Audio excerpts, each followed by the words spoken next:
Sons of Collins Company. The speaker is Dr. David Zalewski. David got his PhD in chemistry from Texas A&M. He worked for 2 years in the Lansford group. Then he joined DOE at Cornertown, and he's with Aslan Oil since '91. The co-author, Dr. Said Al-Ersol and Pat Dooley. The title is Role of the Preparation Variables for the Properties of Sulphate. Today I'm going to get to talk to you about some of the work we've done with sulfated zirconia systems.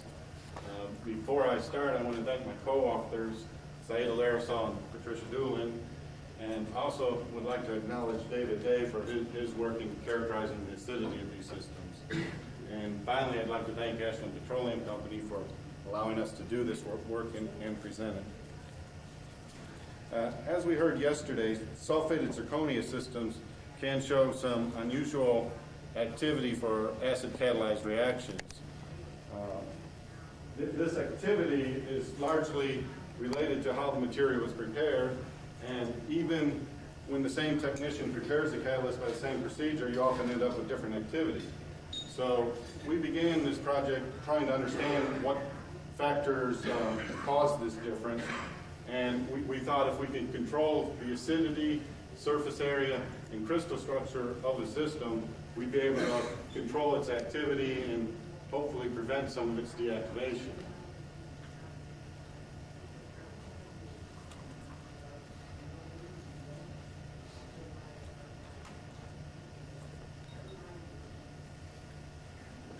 Some of the variables we looked at in the system are listed in this slide.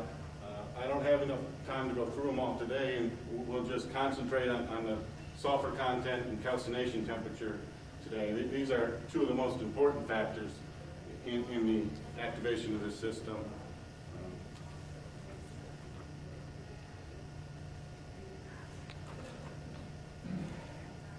Some of the characterization techniques we've used to examine these systems are listed here. First, acidity is important since that gives rise to all the activity in the system. We used pyridine absorption and thermogravimetric analysis to determine what we call total acidity. And this is just the number of acid sites per gram of catalyst.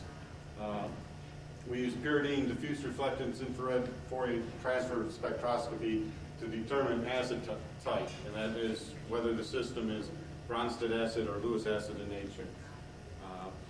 We used hexane cracking for a probe reaction, and based on the turnover frequency from this reaction, we calculated an acid strength and a turnover frequency. Some of the other physical properties we looked at were surface area, the crystal phase, and in this system, the major phases are either monoclinic or tetragonal zirconia.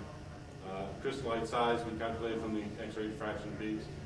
Elemental composition was determined by X-ray fluorescence, and more recently we looked at some UV Raman data to calculate what the crystal phase of the outer surface of the catalyst is. And this work was initiated from work Peter Stair did at Northwestern. He got us interested in this outer surface of the catalyst.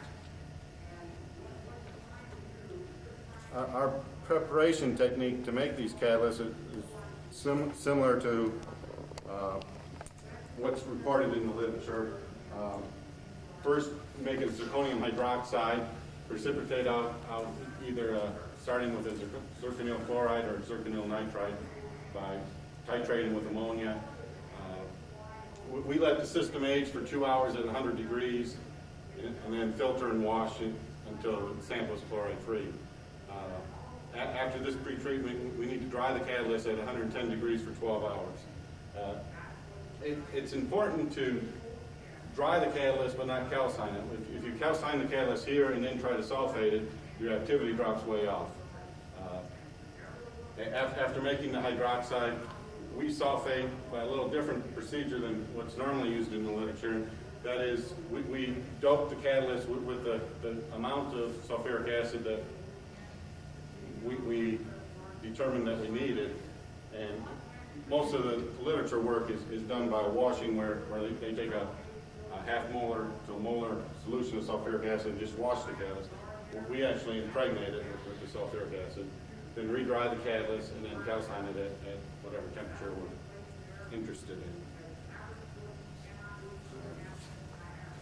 Several models have been listed in the literature to explain what causes the high activity of the system when you sulfate it. A model is just that, it's a model. It's not an exact representation of what's happening on the surface, but the model I show here, it can explain a lot of the properties of a sulfated zirconia system. It's based on the electronegativity of the sulfur atom. When you have sulfur in a +6 state, it can pull some electron density from the neighboring atoms and create stronger acid sites. If you heat the catalyst up to high temperatures above 600 degrees, you can completely dehydroxylate the surface and create Lewis acidity in these samples. And indeed, some in the literature, Lewis acidity has been reported on these systems. If you let the sample sit around in air, you can absorb some water on that and transform that Lewis acid site into a Bronsted acid site. Alternatively, if you use a lower calcination temperature and don't completely dehydroxylate the surface originally, you again generate some Bronsted acidity. So depending on how you treat the sample, you can either get Lewis acidity or Bronsted acidity or a mixture of that. Another important feature of this model is the sulfate group is bridging to zirconium atoms. This helps stabilize the surface area. And as you heat the catalyst up, the zirconium wants to crystallize into the tetragonal and monoclinic phases. This causes a collapse of the surface area and loss in the total acidity. But by bridging two zirconium atoms, you're preventing their interaction, thereby preventing the crystal phase from forming, and so all the morphology changes are occurring at higher and higher temperatures, so you can end up stabilizing the system.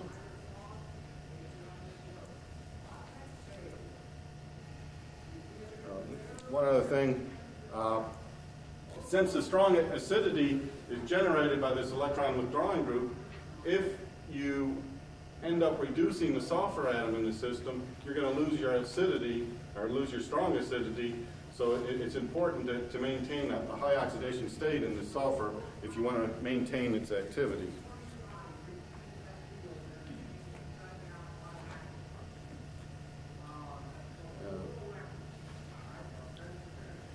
This slide, we're looking at the effect of sulfur content on these catalysts versus the strength index. And this strength index is again calculated from the activity observed in the hexane cracking reaction. Typical Z-light would range anywhere from 4 to 7 in strength index. So you can see as we increase the sulfate concentration in these systems, we can approach the activity of a Z-light. Starting off at about 2%, we start to see an initial activity in these systems, and it maximizes out about 4%. As we go higher in sulfur loading, we end up seeing a drop-off in activity. And this is for a material calcined at 400 degrees C.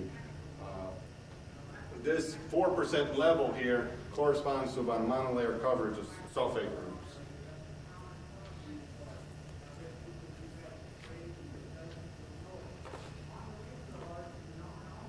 The infrared spectrum of this system can characterize the Bronsted and Lewis acidity present. If we have a catalyst with 2% sulfur, shown in the bottom trace, we see mainly Lewis acidity in the system, very little Bronsted acidity. This loading level corresponds to about a half a monolayer of sulfate coverage. As we go up in coverage to 4%, which represents a full monolayer coverage, we again see some Lewis acidity, but we end up with a strong Bronsted acidity now. Further increase in the sulfur level doesn't change the spectrum much. We still get the Lewis acidity and a rather broadened out Bronsted peak now.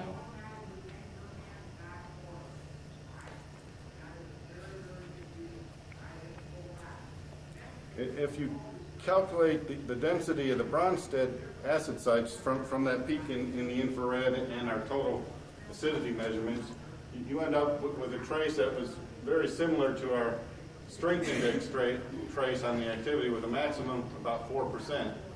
Because of this, we became interested in the Bronsted acidity, thinking that was more important than the Lewis acidity in regard that, at least in our reactions, the activity correlates with the Bronsted acidity more than it does with the Lewis acidity. So most of our preparations have been involved using higher sulfur loading levels to promote more Bronsted acidity.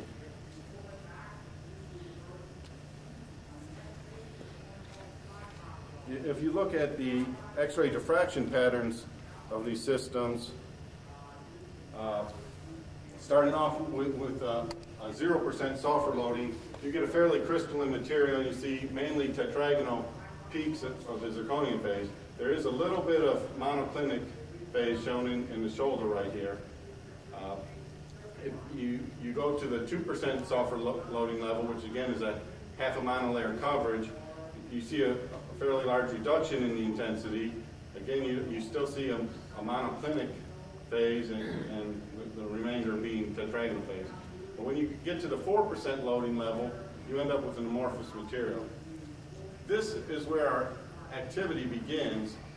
So we're sort of questioning whether we need a tetragonal phase or whether we just need an amorphous catalyst to do this activity with. The previous results are summarized in this table. As we increase the sulfur loading level from 0 to 8%, we see a decrease in X-ray diffraction intensity. The sample is getting less and less crystalline as we're incorporating the sulfur groups. And again, this can go back to our model where the sulfate groups are bridging two zirconium atoms and preventing them from collapsing into the crystal structure. Our surface area shows the maximum at about 4% sulfur loading level, which corresponds to the monolayer coverage. Total acidity also shows the maximum at the same point, and our activity begins right here, right on the edge of when the sample becomes crystalline and amorphous. And one thing, even though we can't see the tetragonal phase in the X-ray, we could have small crystallites of tetragonal phase that are giving rise to this activity.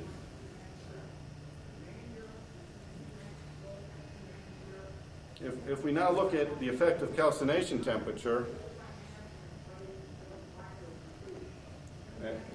going from a material calcined at 300 degrees to 700 degrees, starting with an initial sulfur loading of 4%, we see a gradual loss in sulfur concentration as we increase the temperature. This is all starting from the same material and then just calcining at different materials. Our X-ray diffraction pattern again shows the material to be amorphous until we go above 400 degrees C, where the tetragonal phase begins to grow in after that. Surface area shows a gradual drop as we increase calcination temperature, and total acidity also drops as we increase our calcination temperature. The strength index shows very low activity at 300 degrees, but we get a big jump at 400 degrees and then a gradual increase as we go to higher temperatures. Again, this onset of activity occurs just as we're starting to form the tetragonal phase of the zirconia.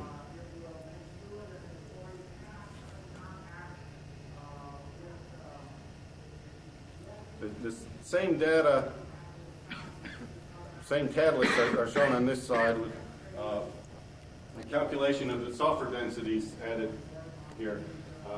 If you calculate the micromoles of sulfur or sulfate groups per gram of catalyst, you can see that we have a lot more sulfate groups than we do from our total acidity measurements.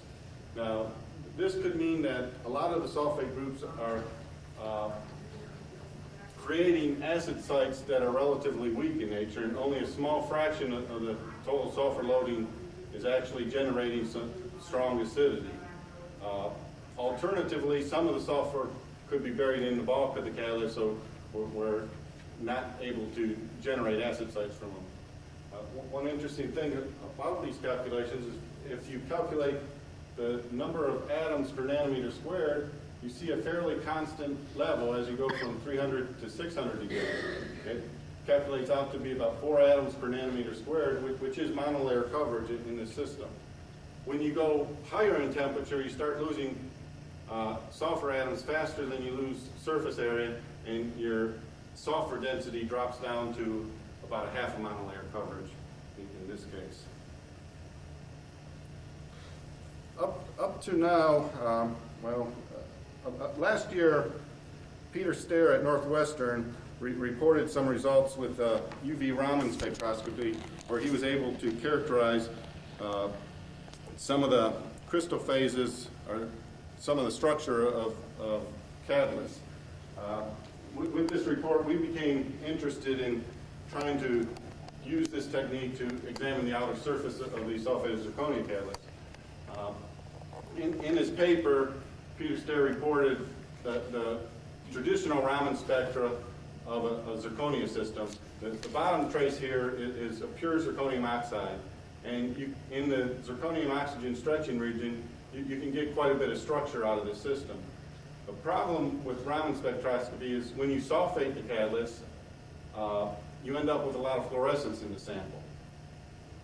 And the fluorescence becomes worse as the catalyst is used, after the catalyst is used in a reaction. Peter Stair developed a technique using UV Raman to eliminate a lot of this fluorescence in the sample, and he was able to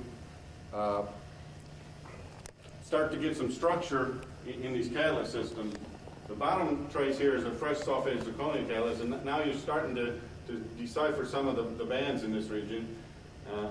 Interesting part of this work is that as you compare a fresh catalyst to a used catalyst, you see differences in these zirconium oxygen stretches, which implies that during the reaction, the outer crystal phase of these systems are changing from a monoclinic to tetragonal phase.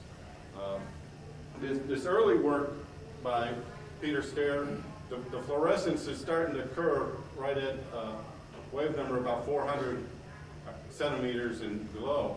And his newer instrument, he's been able to push this down to about 200 centimeters, which is important for characterizing the system. Some of the critical bands for monoclinic and tetragonal appear down in this lower region.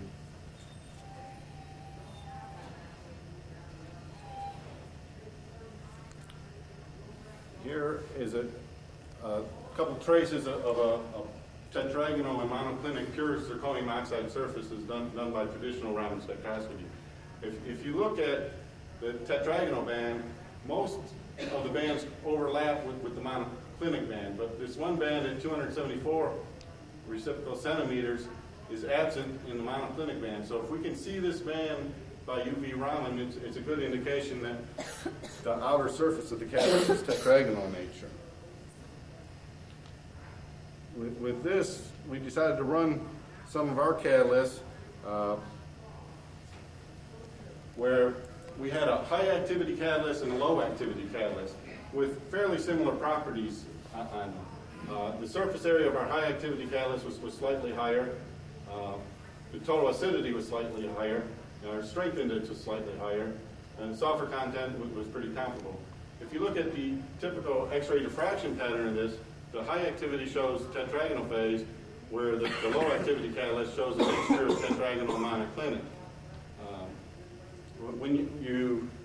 When we looked at this in the UV Raman spectra, the high activity again shown it to be tetragonal in nature, where the low activity showed up to be mainly monoclinic in nature. I'll show you the spectrums in this next slide. If you concentrate on this blue band at 274 reciprocal centimeters, which is associated with the tetragonal phase of zirconia, you can see in our high activity catalyst that band is clearly present, where in the low activity band we don't see it, even though the X-ray diffraction pattern shows that there's a good amount of tetragonal phase in the sample. that sort of helped convince us that maybe UV Raman is just examining the outer surface of these catalysts, and maybe we can get some information on how the outer surface changes during the reaction. So the next thing we looked at is what happens to our catalyst before and after a reaction. And that's shown here. And unfortunately, we didn't see any crystal phase change in the system. Our fresh catalyst has that band at 274, which again indicates tetragonal zirconium. Our spent catalyst also has the same feature.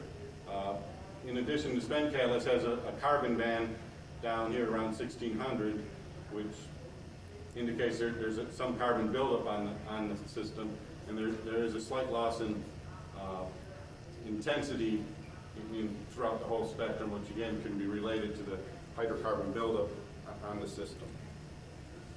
So it appears, at least under our conditions, a phase transformation is not the reason these catalysts are deactivating, and it has to be some other factor causing that, and more than likely it's due to the carbon buildup.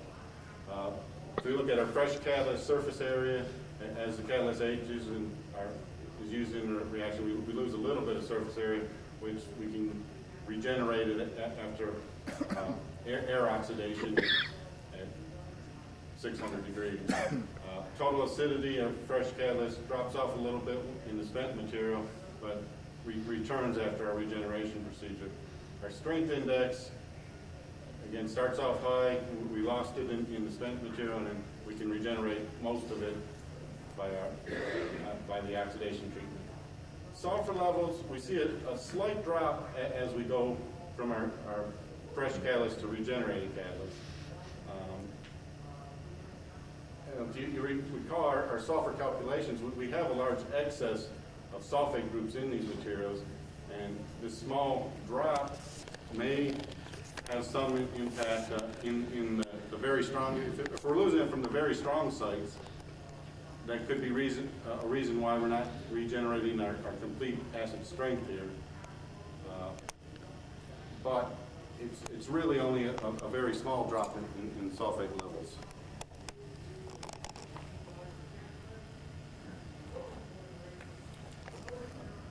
In conclusion, the presence of sulfate groups generates strong acidity in these systems, and that's why they're so interesting to study is the fact that you can generate these strong acid sites. Sulfate groups inhibit phase transformations.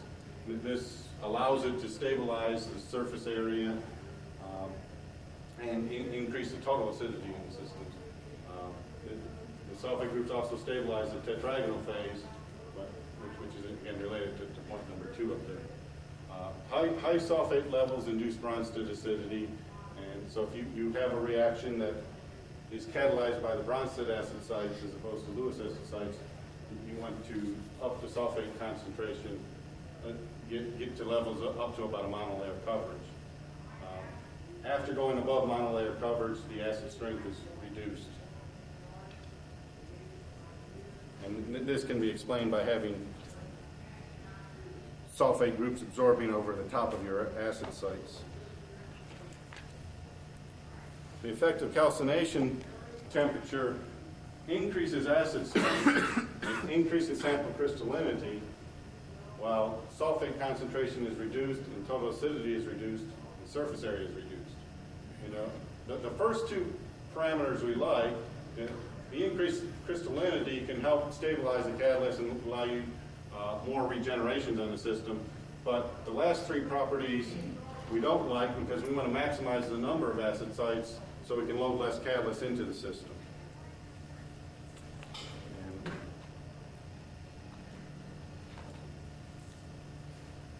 finally, on the crystal phase, we see the catalytic activity beginning before the crystal structure is observed in the X-ray diffraction patterns.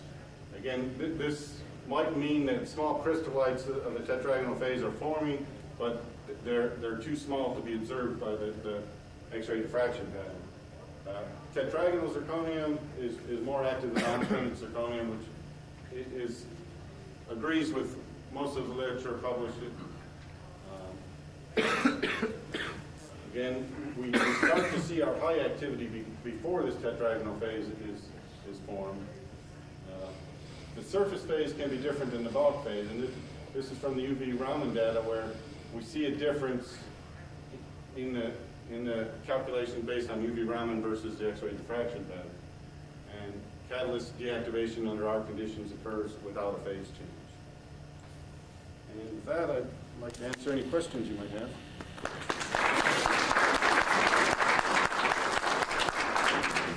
Time for a few questions. How do you define strength index? The strength index is based on the hexane cracking reaction. We calculate the number of moles of hexane cracked per mole of acid site and normalize that.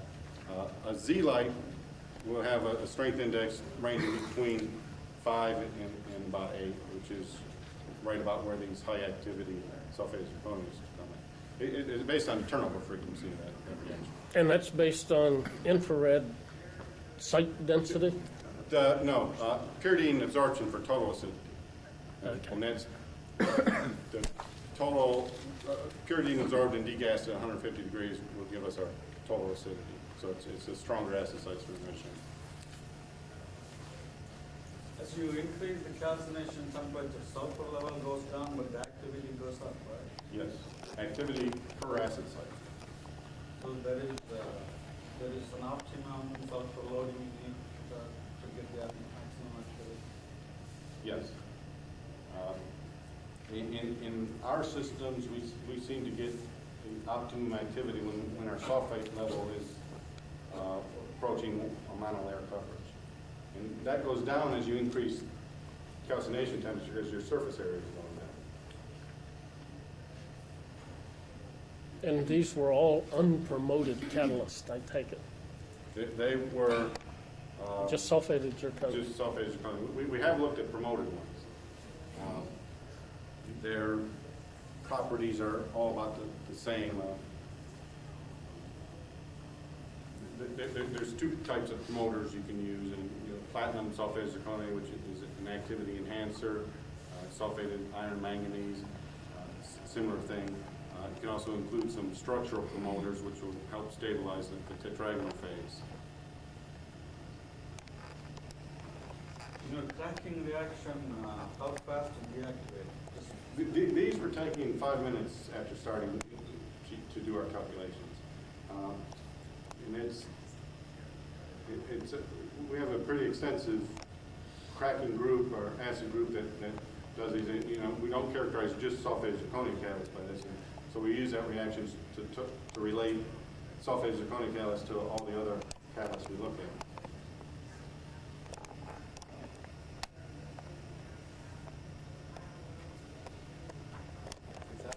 Thank you very much.